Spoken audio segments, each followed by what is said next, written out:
इन्हीं 131 रन तो माननीय बहन जी भी थी, क्या उन्होंने आवाज नहीं उठाई?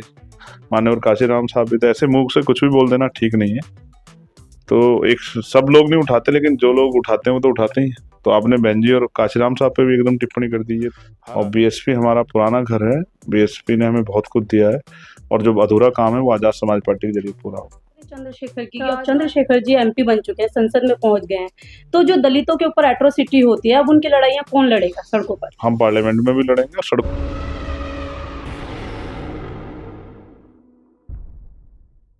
नमस्कार, मैं काव्या बोध और आप देखना शुरू कर चुके हैं नागवंशी टीवी। इस वक्त हमारे साथ चंद्रशेखर आजाद जी हैं, जो अभी कहें नगीना लोकसभा सीट से एमपी हैं, और उनको हमारे चैनल की ओर से पहले तो ढेर सारी बधाइयां सर। बहुत धन्यवाद। बहुत खुशी इस बात की है कि भारतीय राजनीति में सफल लोगों को ही नेता माना जाता है। सफल होने का मतलब ये नहीं है कि आप संघर्ष कर लो और संघर्ष सफल हो जाए, उससे नेता नहीं मानते हैं। आप एमपी एमएलए बनोगे तभी मानते हैं कि आपके अंदर जो है पोटेंशियल है। तो इसलिए भारतीय सोच के हिसाब से उनको लगता है कि अब चंद्रशेखर नेता बन गए, जबकि मैं मानता हूं जो समाज का नेतृत्व कर रहा है कहीं भी सामाजिक आंदोलन के जरिए राजनीति का, वो समाज का नेता ही है, और उसको समाज को उसको मदद करनी चाहिए। वैसे अगर देखा जाए कि जो आप जीते हैं, इसका श्रेय सबसे ज्यादा आप किसको देना चाहेंगे?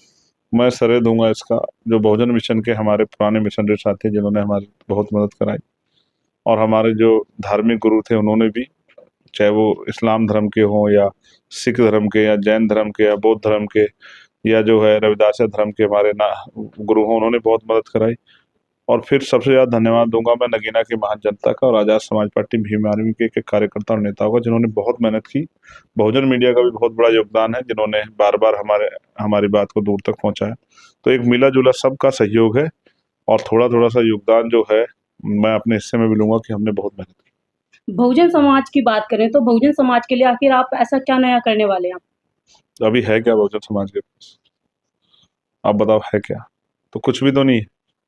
अभी तो रोटी कपड़ा मकान की व्यवस्था नहीं हुई। प्रधानमंत्री बड़े खुश हो कहते हैं कि 80 करोड़ लोगों को हम सस्ता राशन देते हैं, तो अभी तो रोटी कपड़ा मकान की व्यवस्था नहीं हुई है, बुनियादी सुविधाएं नहीं भी लोगों को मिली है।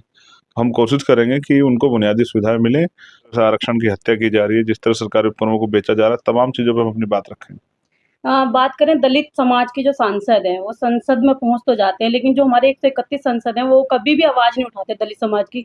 तो ऐसे में आप अकेले पहुंचकर वहां क्या करेंगे, क्या कर लेंगे मतलब? ये बड़े 31 सांसद, इन्हीं 131 रन तो माननीय बहन जी भी थी, क्या उन्होंने आवाज नहीं उठाई? मान्यवर काशीराम साहब भी थे। ऐसे मुंह से कुछ भी बोल देना ठीक नहीं है। तो एक सब लोग नहीं उठाते, लेकिन जो लोग उठाते हैं वो तो उठाते ही हैं। तो आपने बहन जी और काशीराम साहब पे भी एकदम टिप्पणी कर दी है। हर आदमी अपनी अपनी ड्यूटी करता है, और अकेले तो बाबा साहब भी थे। बाबा साहब संविधान लिख दिया अकेले। उनके साथ कितने थे कॉन्स्टिट्यूशन असेंबली के मेंबर जो बाबा साहब के विचार के सहयोगी थे? तो समय बताएगा कौन क्या करेगा। मैं आज इस पे कुछ ज्यादा बड़ी बात नहीं कहता। मैं एक आक्रोश पैदा करूंगा समाज में कि समाज संगठित होकर राजनीतिक शक्ति हासिल करे, और अपने मुद्दों को हम प्रखरता से रखेंगे, जिससे सरकार पे दबाव पड़े। बात करें बसपा की, बसपा के लोग जो नेता हैं अक्सर आपको टारगेट करते रहते हैं, तो उनके लिए आप क्या कहना चाहेंगे? मैं उनका बहुत धन्यवाद करूंगा, क्योंकि आलोचना भी आदमी को सिखाती है। और बीएसपी हमारा पुराना घर है, बीएसपी ने हमें बहुत कुछ दिया है, और जो अधूरा काम है वो आजाद समाज पार्टी के जरिए पूरा होगा।